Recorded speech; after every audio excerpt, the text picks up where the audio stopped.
Estamos de volta com Tribuna Virtual. Tivemos uns probleminhas técnicos, já foram resolvidos. E a palavra agora é do deputado Carlos Gianazzi, do PSOL. Boa tarde, deputados, boa tarde, deputadas, boa tarde, telespectador da TV Assembleia. Olha, eu tenho vários assuntos para tratar hoje aqui na nossa Tribuna Virtual, que eu gostaria que fosse na tribuna mesmo, né? Mas o primeiro deles é em relação ao PDL 22, a nossa luta pelo fim do confisco dos aposentados e pensionistas. A Alesp tem um compromisso, uma dívida, tem que fazer uma reparação imediata. Os nossos aposentados e pensionistas estão sofrendo, gente, morrendo, passando fome, não tendo dinheiro para comprar comida, comprar remédio, para pagar convênio médico, para sustentar as suas famílias por conta desse confisco, feito pelo João Pinóquio Doria, que publicou o decreto 65021 no meio do ano passado. O PDL foi para votação no final de dezembro. Quando o governo percebeu que ele ia ser votado, o governo, através de um recurso regimental, de um truque regimental, né, deu uma rasteira na votação e apresentou a emenda de plenário, que nada altera o projeto. Acontece que essa emenda agora ela tem que ser aprovada pelo Congresso de Comissões ou pelas comissões. Agora, o PDL já foi aprovado, já tem parecer favorável, inclusive, do deputado Coronel Telhada, que apoia o projeto, luta para que o projeto seja aprovado, nosso PDL 22. Então, faço um apelo aqui para que a Assembleia volte a votar projetos imediatamente. Já votou a mesa diretora, tem que votar, tem que chamar sessão para votação dos projetos importantes e estratégicos para o Estado de São Paulo. E o primeiro deles tem que ser o PDL número 22, contra o confisco dos aposentados e pensionistas. Segundo ponto que eu queria, o segundo tema que eu quero levantar aqui na tribuna virtual é em relação ao que está acontecendo com os profissionais da educação, da rede estadual e da rede municipal de São Paulo. Os dois secretários de educação, o Rocieli Ventralbe e o Fernando Padula, que é o secretário do Covas, estão empurrando milhares de servidores e pessoas para a morte, para a contaminação, porque eles anteciparam o recesso do meio do ano, e no caso do Estado, de abril e de outubro também, e ao invés de fechar as escolas, esperar passar a pandemia, a vacinação, chegar a vacinação para os profissionais da educação, para que nós pudéssemos ter o mínimo de segurança sanitária, não. O governo simplesmente antecipou os recessos, que é uma forma artificial de tentar resolver isso, de uma forma desnecessária, né? Quando o correto era fechar as escolas. Mas os dois governos queriam ter uma saída honrosa, né? Porque eles não queriam entender a realidade, inventaram a antecipação dos recessos. Só que, com isso, os nossos profissionais da educação, do quadro de apoio escolar, os gestores estão fora desse recesso, eles estão indo às escolas, se contaminando, porque eles utilizam transporte público de massas, superlotado, ônibus, trens do metrô, da CPTM, ônibus lotados da MTU, estão se contaminando. Só a rede municipal de ensino, que na capital tem quase 20 mil servidores circulando todos os dias, indo para as escolas sem necessidade, porque o trabalho dos servidores do quadro de apoio escolar nesse momento e dos gestores pode ser um trabalho remoto, como os professores também. É tão simples. E, então, 20 mil pessoas circulando na capital e não sei quantas mais mil pessoas circulando em todo o estado por conta da decisão do Rocieli Ventralbe. São 5 mil escolas. Então, o quadro de apoio escolar está circulando indo nas escolas, as diretoras, vice-diretoras, coordenadoras pedagógicas. Imaginem, Vossas Excelências, quantas pessoas circulando de uma forma desnecessária. E o governo fazendo lockdown, falando, não, vamos circular, fique em casa, mas ele empurra esses servidores que eu citei para a morte, para a contaminação. Um absurdo isso. Eu já acionei o MP, entrei com uma ação popular no TJ. O governo tem que proteger a vida dos servidores da educação, todos, dos professores, dos agentes de organização escolar e dos gestores, né? fundamental isso, nós exigimos providências imediatas. Outro ponto importante que eu quero levantar é sobre os leitos fechados nos hospitais públicos do Estado de São Paulo. O Guilherme Boulos foi já ao Ministério Público e denunciou já o fechamento de mais de 392 leitos no Estado, né? Só em 3 hospitais, aqui no Emílio Ribas, que está sucateado, degradado, porque não tem investimento, eu já fiz audiências públicas aqui denunciando isso, no Heliópolis e no Mandaqui. Eu quero acrescentar, fora da lista do Boulos, ainda o Hospital das Clínicas de Bauru, minha gente. Lá tem 200 leitos fechados, esperando os recursos do governo estadual para serem reabertos. Conversei hoje pela manhã com o ex-deputado, mas sempre deputado para nós, Pedro Tobias, do PSDB, que disse, Janás, a situação aqui está grave, tem 200 leitos fechados no Hospital das Clínicas da Faculdade de Medicina, minha gente. Olha que absurdo, né? Então, tem que reabrir. E sem contar que o governador Dória, todos acompanharam, ele cortou mais de 600 milhões de reais do orçamento da saúde para 2021, na aprovação do orçamento. Em dezembro, nós denunciamos, ele queria cortar mais de 800 milhões. Nós fizemos um movimento de obstrução, toda uma luta dos deputados aqui na Lesp, e nós conseguimos deter, mas ele cortou 600 milhões do SUS. Gente, em plena pandemia. Então, tem que reabrir todos os... Tem hospitais fechados no estado de São Paulo, tem leitos fechados no estado de São Paulo, eles devem ser reabertos imediatamente, e o governo estadual tem que investir, tem dinheiro para isso.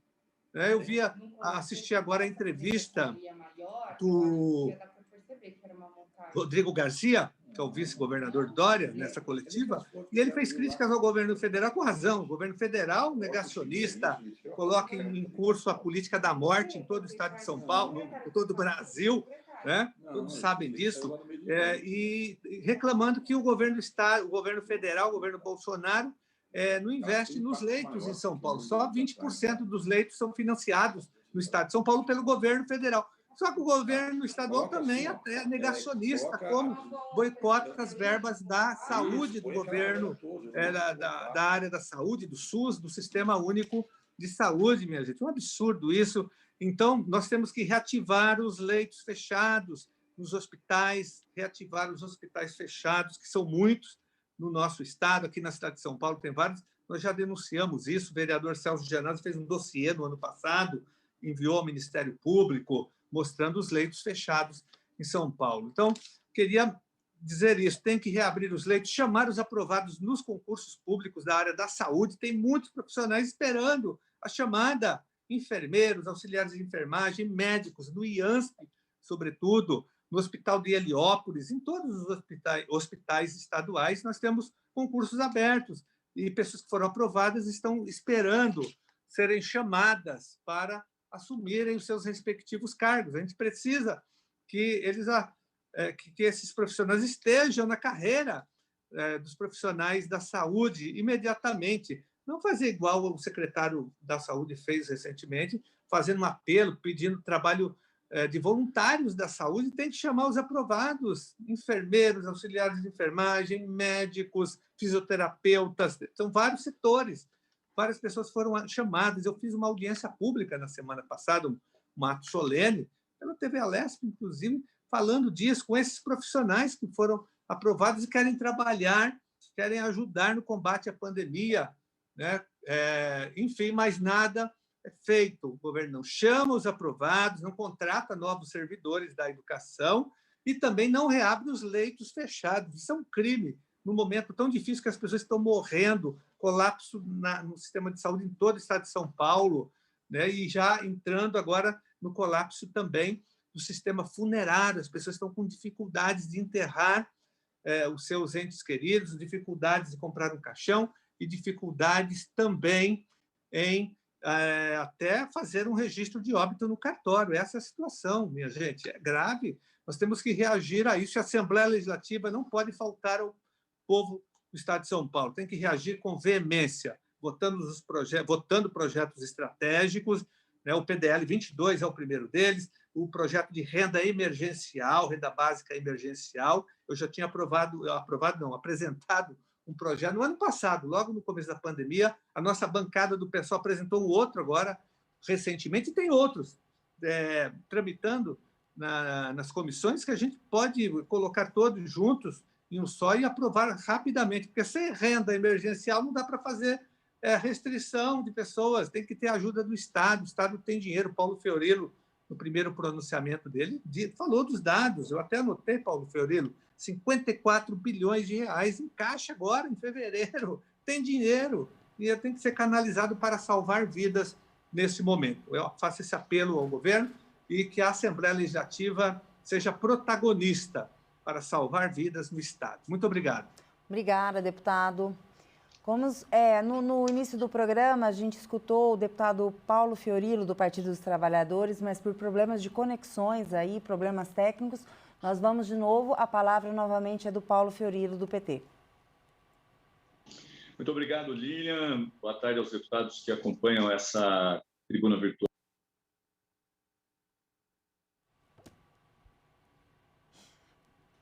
Não, meu som estava desligado. Você me ouve, Lilian? Sim, perfeito, deputado. Ok. Bom, então eu queria agradecer aqui novamente a oportunidade. Eu iniciei minha fala falando do aniversário do presidente ontem, que comemorou 66 anos. Estranhamente é comemorar aniversário no momento em que o país ultrapassa 294 óbitos e até quarta-feira, quinta-feira, nós vamos ter mais de 300 mil óbitos no Brasil. Isso não devia ser uma festa, devia ser um enterro coletivo. Nós precisamos reagir a isso. Agora, no domingo, 500 entre economistas e empresários enviaram uma carta aos poderes constituídos dizendo de medidas que deveriam ser tomadas. E o presidente ontem faz uma fala dizendo o seguinte: estão esticando a corda, faço qualquer coisa pelo meu povo. Faz nada, porque se fizesse, compraria vacina. Se fizesse, defenderia o isolamento social, o que não fez ontem. Usaria máscara, o que não fez ontem. Um absurdo que nós estamos vendo. A carta diz basicamente 4 coisas básicas. Vacina. É fundamental a compra de vacinas. E, infelizmente, o governo federal não comprou vacinas. Não comprou. Agora assinou protocolos, mas não tem vacinas entregues. Segundo ponto que propõe a carta, incentivar o uso de máscaras. O presidente ontem, ele e a sua mulher retiraram a máscara. Terceiro, a questão de implementar medidas de distanciamento social no âmbito local, com a coordenação nacional. Esse presidente não faz isso, aliás, ontem aglomerou. E, por fim, criar mecanismos de coordenação de combate à pandemia em âmbito nacional. Aliás, essa devia ser a principal tarefa do presidente da República. A gente viu também manifestação do Movimento Convergência Brasil, que reúne empresários, dizendo que é preciso ter a retomada do auxílio emergencial. Queria dizer para vocês, a proposta de Brasília de 44 bilhões é insuficiente. E quando a gente fala em auxílio emergencial, a gente tem que pensar nos pequenos empresários, nos bares, nos restaurantes. E, infelizmente, esse governo não está pensando. Não é só o governo federal que não pensa. O governo estadual também não faz. Aliás, nós estamos no dia 22 de março e a gente não teve ainda a aprovação do projeto para a compra de vacinas. A Câmara de São Paulo já o fez, a Assembleia está atrasada. A gente tem 4 projetos tramitando, 4. Nós precisamos dialogar. Projeto do Camarinha, do Rogério, do Arthur e o meu projeto. O meu projeto que propõe que se compra vacinas, mesmo que ainda não tenham sido aprovadas pela Anvisa, mas que outros mecanismos internacionais já o tenham feito. Isso facilitaria a compra de várias outras vacinas que já passaram pelas fases de testes e que poderiam ser trazidas para o país. Quem sabe mitigando essa situação que a gente está vivendo. Tem dinheiro, como disse o deputado Janazzi, eu já tinha feito a minha intervenção anteriormente. É só olhar, o caixa de fevereiro de 2021 chegou a 54,41 bilhões. Se comparado com fevereiro do ano passado, a gente tinha 38,57 bilhões. Bom, e isso corrigido já pela inflação. Então, a gente tem um aumento de arrecadação, um aumento. E é estranho, porque onde se concentra o maior recurso está na Secretaria da Fazenda e do Planejamento. Aliás, o secretário Meirelles podia dizer por que ele tem 24,7 bilhões, comparado com fevereiro do ano passado, ele tinha 11,6. É inadmissível o que a gente está vendo aqui no estado de São Paulo, quando você tem uma lentidão para comprar vacinas. Aliás, nós vamos viver crises. A gente está vivendo do oxigênio, de insumos, de leitos, de UTI, e é preciso que se haja rapidamente. Se o governo federal tem uma dificuldade de coordenação, é negacionista, é preciso que os governadores assumam para si a responsabilidade. E é preciso que se pare com a disputa eleitoral. Isso não vai levar a absolutamente nenhum lugar. Pior do que isso, né? Quando a gente fala de vacina, quando a gente fala de auxílio emergencial, que é fundamental, a gente fala em preservar empregos. E qual é a surpresa desse deputado? No último dia 18 de março, o prefeito de São Bernardo assina um decreto, o decreto 21.505, que transfere a execução de programas sociais da Fundação Criança de São Bernardo para a Secretaria de Assistência Social e propõe demitir 210 funcionários. O artigo 4º, os funcionários da Fundação Criança serão desligados a partir da publicação desse decreto. Nós estamos vivendo um momento de crise, de pandemia, onde as pessoas precisam ter emprego, elas precisam ter renda, e o prefeito de São Bernardo demite 210 funcionários. Com qual argumento, nesse momento de pandemia? Precisa economizar, precisa refazer caixa, sei lá o quê, mas podia esperar, podia fazer isso num momento oportuno. O que diz o advogado, o doutor Ariel de Castro? Começaram as demissões em massa de funcionários e foram paralisados os programas sociais da Fundação Criança de São Bernardo, que já foi a referência nacional e internacional na proteção da infância e juventude. O prefeito Orlando Morando, do PSDB, resolveu tornar a vida da população mais vulnerável da cidade ainda pior. Isso em meio a uma pandemia e crise humanitária. Eu diria mais, não só da população mais vulnerável, mas dos trabalhadores que vão perder os seus empregos, que vão ter dificuldade para enfrentar esse momento de crise. Eu queria trazer um outro assunto aqui ligado diretamente à questão aí, da pandemia. A gente recebeu no gabinete a informação de que recursos do governo federal para a Santa Casa de Fernandópolis, que deveriam ter sido aplicados na manutenção de leitos de UTI para custear os desequilíbrios orçamentários que a entidade teve em 2020, se encontravam represados no Fundo Estadual de Saúde por conta de impasses burocráticos que estavam atrasando o repasse. Reparem bem no que eu estou dizendo. Dinheiro do governo federal, que por conta da burocracia, estavam represados. No momento de crise, no momento em que há um aumento de contaminação. A Santa Casa de Fernandópolis, desde o início do mês de março, já estava operando com ocupação acima da capacidade de leitos de UTI para a Covid-19. O hospital possuía 10 leitos de UTI para a Covid-19, mas já havia 18 pacientes com necessidade de terapia intensiva, sendo necessário custear com recursos próprios. No fim de 2020 e início de janeiro de 2021, recebeu o credenciamento de outros 4 leitos, passando a contar com um total de 14 leitos credenciados. O recurso, no entanto, ainda não chegou aos cofres da Santa Casa.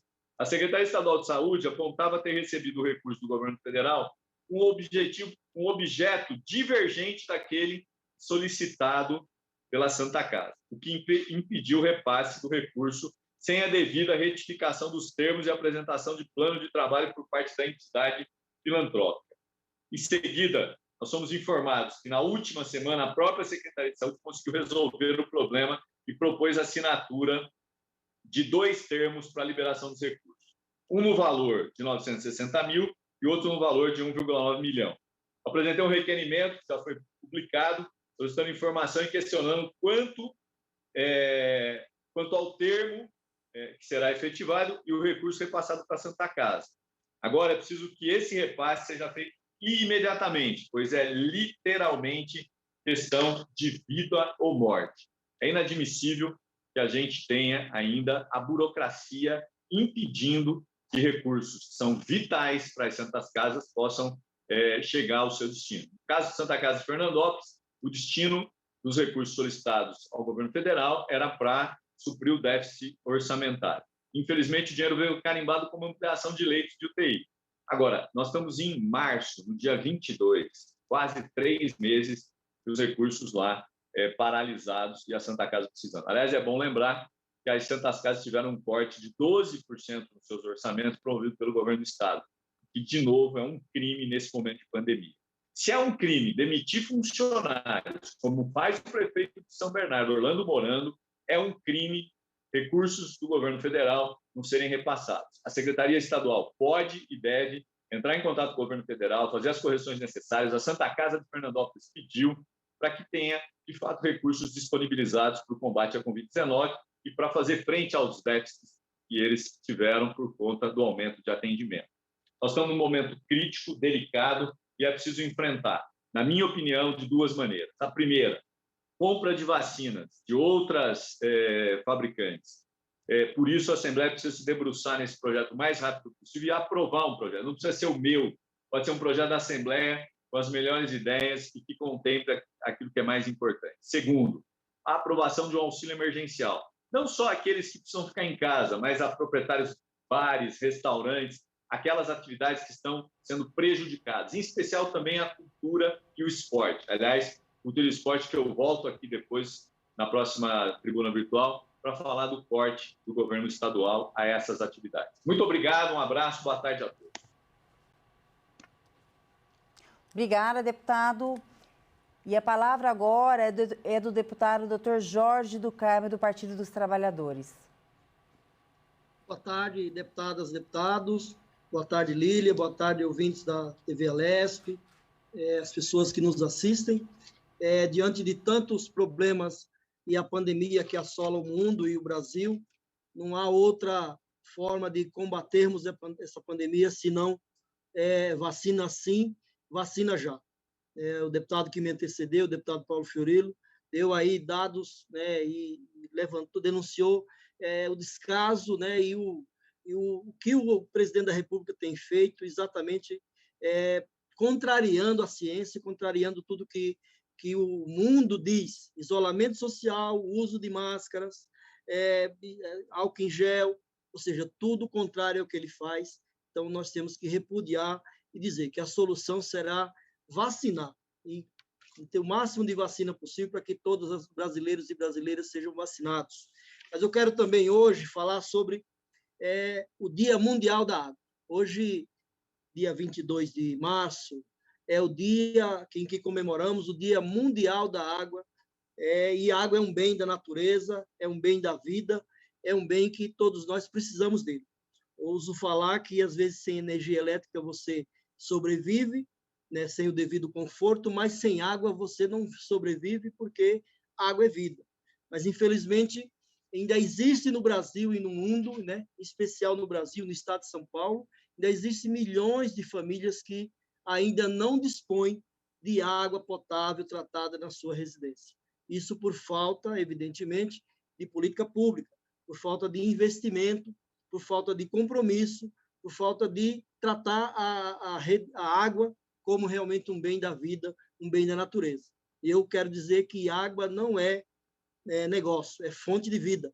Então, não podemos concordar com qualquer tipo de ameaça em privatizar, por exemplo, a Sabesp, que é a Companhia de Saneamento Básico no estado de São Paulo, uma empresa que deveria ter sempre um olhar para o social e não para o capital, e não para a bolsa de valores, e para que a gente tenha cada vez mais investimento social através da Sabesp. E essa é uma preocupação desse deputado, certamente a preocupação de muitos paulistanos e paulistas que, infelizmente, ainda não têm a sua rede de água tratada, essa água potável na sua casa. Então, hoje é Dia Mundial da Água, temos que fazer investimento, o governador tem que fazer investimento em políticas públicas para melhorar cada vez mais a condição do abastecimento de água no estado de São Paulo, porque a água é realmente um produto escasso, que nós temos que usá-lo com racionalidade, mas água é saneamento básico, água é saúde, água é vida. Quero também aproveitar para falar de outra demanda tão importante quanto eu tenho, apesar da pandemia, apesar do distanciamento, eu tenho, com os devidos cuidados, eu tenho visitado muitos municípios na região da Grande São Paulo, na região metropolitana, começando pelo Alto Tietê, e quero falar de uma demanda que é muito gritante no nosso estado, é a falta de regularização de áreas, né, de casas, de moradias de forma regular para a população morar. Ou não tem casas porque o déficit habitacional é muito grande, ou mora em situação de irregularidade e falta investimento em políticas públicas para regularizar os loteamentos, os lotes onde as pessoas moram, para que elas tenham segurança jurídica. Exemplo, Ferraz de Vasconcelos, onde eu já tive a alegria de ser secretário, exercer a função de secretário lá. Só na cidade de Ferraz de Vasconcelos tem 64 loteamentos, eles chamam de núcleos informais, mas loteamento que cada um tem 500, 400, 1.000 famílias, 200, enfim, são milhares de famílias que residem lá naquele município em loteamentos ainda irregulares. Itaquaquecetuba, aí, voltando, em Ferraz de Vasconcelos, eu apresentei uma emenda parlamentar de R$600 mil para ajudar na questão da regularização urbana e fundiária. Itaquaquecetuba também, no Alto Tietê, 184 núcleos, ou seja, 184 loteamentos irregulares que as famílias moram sem a devida segurança jurídica. Também apresentei R$400 mil de emenda parlamentar para ajudar na regularização. Estive lá recentemente conversando com o prefeito sobre essa questão. Salesópolis, 60 núcleos irregulares. Ipoá, Suzano, Biritiba-Mirim, Arujá, Mogi das Cruzes, são diversos outros municípios que também têm o mesmo problema, ou seja, a falta de áreas regulares, a falta de investimento em loteamentos que ainda, infelizmente, as pessoas moram de forma irregular, de forma precária, sem a devida segurança jurídica. Indo para outra região da divisa com São Paulo, Taboão da Serra, 91 núcleos informais. Estive recentemente conversando com o prefeito, que, aliás, era nosso colega aqui, prefeito Aprígio, 91 loteamentos na cidade de Taboão da Serra, ainda irregulares. Em Embu das Artes, ao lado, 29 núcleos irregulares. Em Buguaçu, também naquela região, 18 núcleos irregulares. Lá também apresentei uma emenda de R$300 mil para regularização. E por aí vai, Caieiras, 18, Francisco Morato, 16, Franco da Rocha, 53 núcleos informais, irregulares. Região do ABC, Rio Grande da Serra, esse tem poucos, 5 núcleos. Santo André, município de Santo André, 147 núcleos irregulares, ou seja, 147 núcleos, loteamentos clandestinos ou irregulares, como são conhecidos. Mauá, município de Mauá, 236 loteamentos irregulares. Aliás, hoje estive lá conversando com o prefeito Marcelo Oliveira, e, pasme, eu levei a lista para ele. Falei, é preciso que, junto com o governo do Estado, a prefeitura, o município, tenha investimento, tenha destinação de recursos para regularização desses loteamentos. Guarulhos, 27 núcleos, certamente porque outros tantos já foram regularizados. Municípios, outros que visito, Nazaré Paulista, 36, Bom Jesus dos Perdões. Tudo isso porque falta recurso, destinação de recursos. Tem um programa no Estado de São Paulo, na Secretaria de Habitação, denominado Cidade Legal. O nome é muito bonito, eu gosto muito desse programa, acho que ele tem condições de ser mais eficaz, no sentido de ajudar os municípios a regularizar esses loteamentos, mas precisa de investimento. Se o secretário de Habitação, se o governo do Estado não investir, não colocar recursos para a habitação, a gente não vai ter isso regularizado. E o que a gente vê aqui na Assembleia é que todo ano a gente tem o corte de recursos no orçamento destinado para a habitação. E por isso é que um dos meus primeiros projetos de lei que eu apresentei nessa casa foi o projeto 1032 de 2019, aprovado por unanimidade pelos nobres pares, meus colegas deputados e deputadas. Porém, o governador vetou sobre o argumento de que ele sobrepõe a lei nacional. Não é verdade. Não é verdade, ele complementa. A lei nacional é como a Constituição Federal. A Constituição Estadual não sobrepõe a Constituição Federal. Ao contrário, ela complementa. A lei orgânica de cada município complementa, ela não sobrepõe uma lei sobre a outra, uma Constituição sobre a outra. Assim como a lei que foi aprovada aqui nessa casa não sobrepõe a lei nacional. Mas o governador, para não ver essa pauta, essa política pública avançar, achou por bem vetar um projeto de lei de tamanha, e não é porque é da minha autoria, mas os colegas analisaram, verificaram, e viram que é um projeto bom, um projeto que pode ajudar e muito aos municípios da Grande São Paulo, ao município de São Paulo, aos municípios do interior de São Paulo, a ajudar a regularizar os seus loteamentos, as suas áreas, que não são poucas ainda, que infelizmente são irregulares. Por isso é que eu clamo aqui aos colegas que a gente derrube o veto desse projeto, porque o projeto é bom, o projeto é importante para o Estado, é importante para os municípios de cada canto desse Estado, para que nós possamos regularizar, fazer com que cada família, cada pessoa, cada cidadão tenha a sua segurança geológica, que não more numa ribanceira, numa encosta, mas que tenha também a sua segurança jurídica, ou seja, que tenha o seu documento, que tenha a sua escritura, que tenha a sua dignidade. Por isso eu defendo essa bandeira, insisto, o governo do Estado precisa colocar mais recursos nesse programa denominado Estado Legal, para ajudar os municípios, os diversos municípios que muitas vezes não têm técnicos, não tem material humano, quiçá estrutura para poder fazer a regularização, mas o Estado tem recurso para isso e deveria investir nisso. Por isso eu quero concluir dizendo da importância dessa luta em defesa da regularização urbana e fundiária no nosso Estado. Um abraço a todos e tenham uma boa tarde. Obrigada, deputado. Boa tarde. A palavra agora é do deputado Adalberto Freitas, do PSL. Boa tarde, deputado. Deputado? Por favor, deputado, o senhor poderia abrir a sua câmera?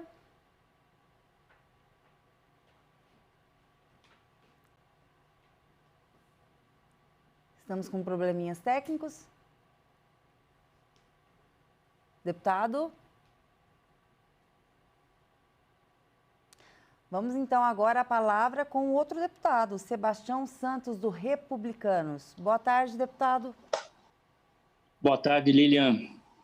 Está me ouvindo, Lilian? Sim, tudo. A palavra é do senhor, por favor. Ok. Bom, saudar aí os amigos deputados que estão na tribuna aí, virtual, e parabenizar todos pela fala, dizer da importância, né, nesse dia 22, da discussão que está acontecendo em vários lugares sobre a questão da água. A água que é um bem finito, que nós dependemos, nosso corpo tem mais de 70% de água, e que, infelizmente, por falta de uma política pública realmente eficiente, nós estamos perdendo aí um percentual de água muito grande. Então, dia 22 de março, comemora-se, né, o Dia Mundial da Água. E se nós olharmos as necessidades que estamos passando nesse momento, principalmente em levar água até as casas, até as periferias, para que as pessoas possam ter a condição até de realizar uma higiene devida por causa da pandemia aí, nós precisamos melhorar muito, nós precisamos ter uma política pública que venha cobrar realmente do governo federal, estadual, municipal, das autarquias, o que melhore, né, desde a captação até a entrega lá na torneira onde é utilizada essa água. Uma das pesquisas que chegou na minha mão aqui, que é do Sistema Nacional de Informações sobre Saneamento, constatou uma perda de 6,5 bilhões de metros cúbicos de água no ano de 2018. E esse foi o ano base para que houvesse aí esse estudo, né? Só que ele chega a um ponto de falar que hoje nós perdemos em torno de 7,1 mil piscinas olímpicas por dia, e que isso significa uma perda de 12 bilhões em recursos investidos para a captação da água, tratamento da água e a entrega para o uso diário. É muito dinheiro sendo perdido e nós vemos aí que, segundo a análise do cenário desenvolvido pelo Instituto, caso o país reduzisse a perda da água em 20%, teria um ganho aí de, no mínimo, 30 bilhões por ano aí, que seria investido em outras áreas. De acordo, né, com o estudioso aqui, a pessoa que fez a pesquisa, o desperdício da água ao longo da distribuição impacta o país em pelo menos 3 frentes. São elas as ambientais, econômicas e sociais. O primeiro requer a retirada de mais água da natureza para cobrir a ineficiência e a distribuição.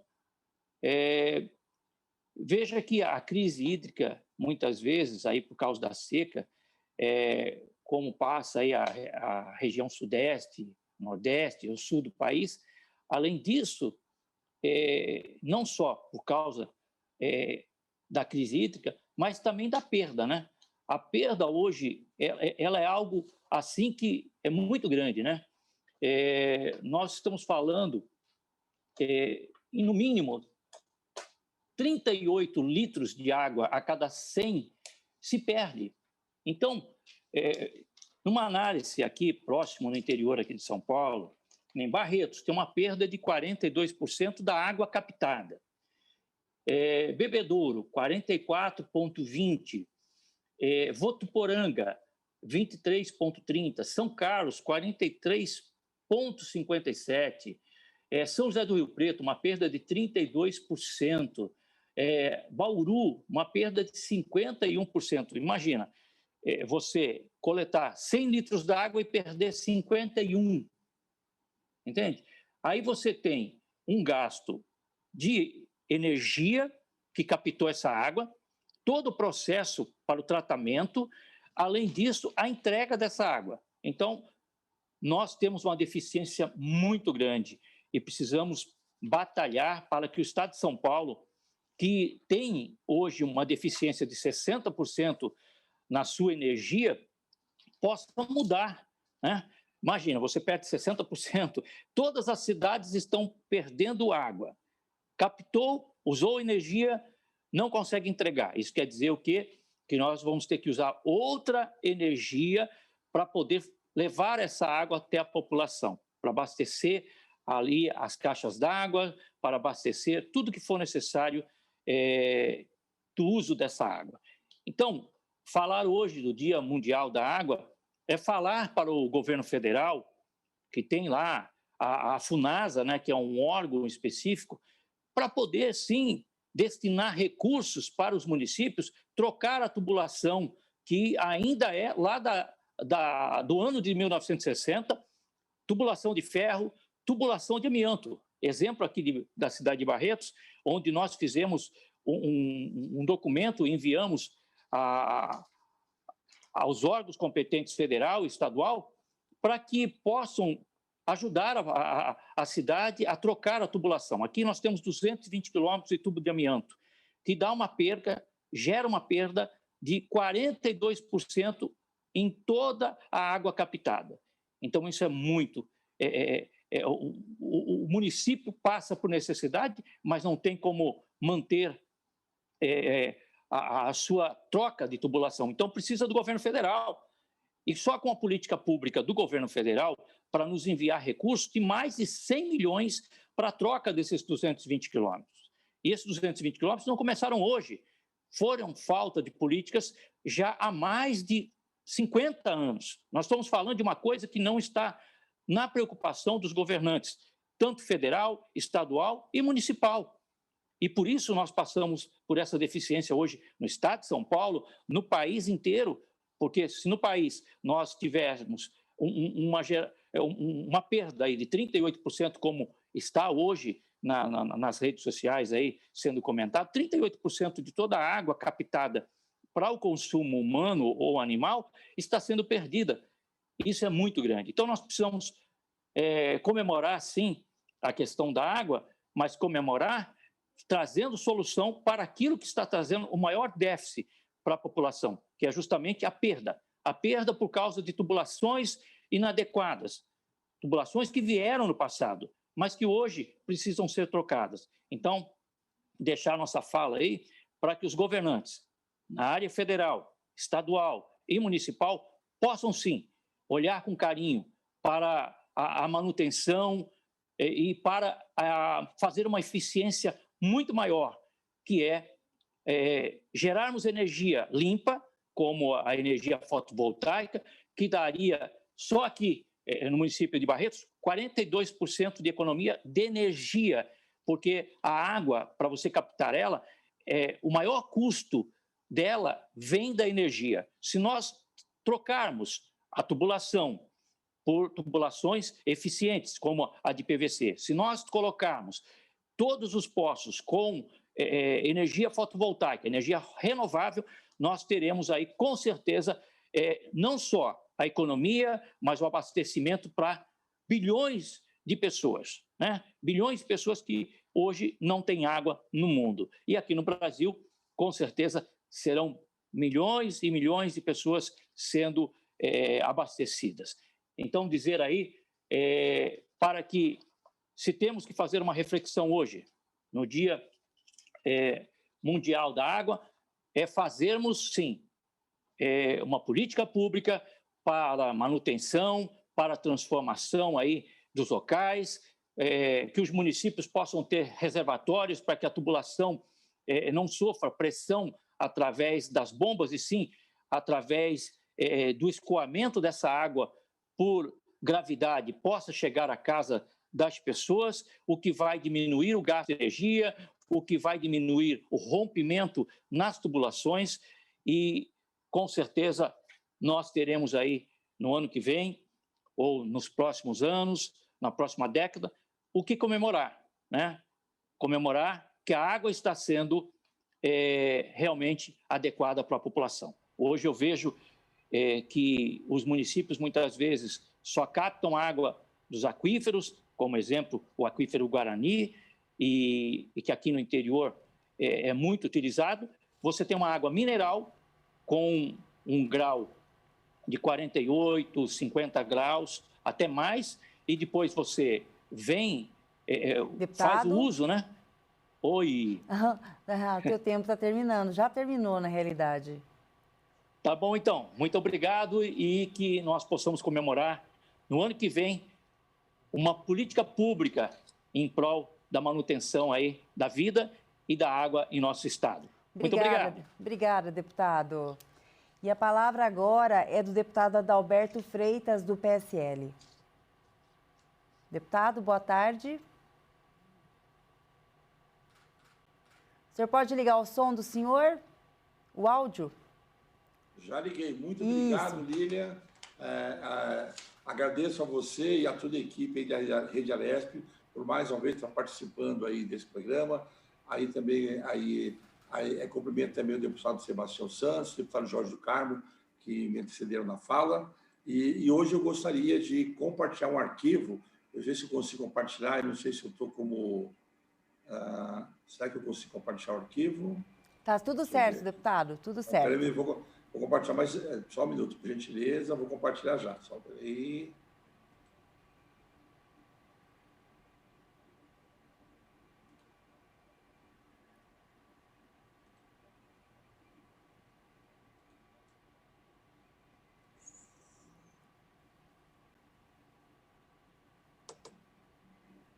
Pronto. Pessoal, no dia 18 de março, nós participamos aí da entrega de ônibus rural escolar, né? Quero agradecer ao secretário de Educação do Estado, doutor Rosieli Soares da Silva, e o subsecretário, senhor Patrick Tranjan, por ter me recebido no seu gabinete, juntamente com o meu assessor, doutor Leandro Freitas. Por encaminhamento do meu gabinete, a Secretaria de Educação de São Paulo foi concedido para 6 ônibus rurais escolares para os municípios de Mongaguá, Embu-Guaçu, Itapecerica da Serra, Ilha Comprida, Peruíbe e Taubaté. Sou muito grato ao secretário e toda a sua equipe por esse feito que beneficiará os estudantes da rede pública desses municípios. Todos os ônibus são adaptados para o transporte de estudantes com deficiência e mobilidade reduzida, além dos demais alunos. Nosso mandato tem extrema preocupação com a educação do Estado e faz o possível para atender todas as demandas. Parabéns aos municípios por mais essa conquista. Aí está a apresentação do ônibus. O ônibus aí, essa cadeira que está em azul e amarelo, é a cadeira adaptada para pessoas que têm necessidades especiais, né, portadores de deficiência. Acompanhei a assinatura da concessão. Aqui um geral lá onde estavam os ônibus da secretaria. Aqui dentro do ônibus. E aqui eu agradecendo aí ao nosso secretário Rosieri por mais esse trabalho que ele tem desenvolvido aí frente à Secretaria Estadual de Educação, tem ajudado muitos dos nossos municípios. Agradeço de coração aí todo o empenho que tanto o secretário como a sua assessoria, o seu Patrick, todas as pessoas lá da Secretaria têm feito aí, nos recebendo sempre com muita atenção, com muito carinho, nos atendendo às nossas demandas. Aqui estão o Patrick e o secretário.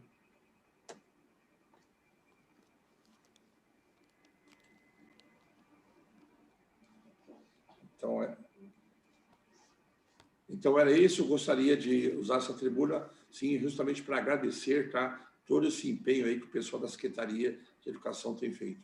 Muito obrigado e boa tarde.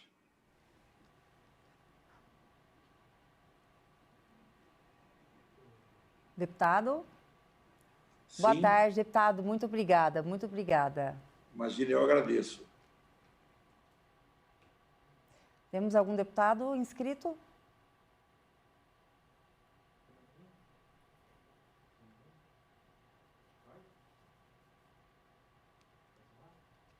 E o Tribuna Virtual fica por aqui. Amanhã teremos mais às 2h30. Se você quiser rever este e outros programas aqui da nossa programação, acesse nosso canal do YouTube. Até mais.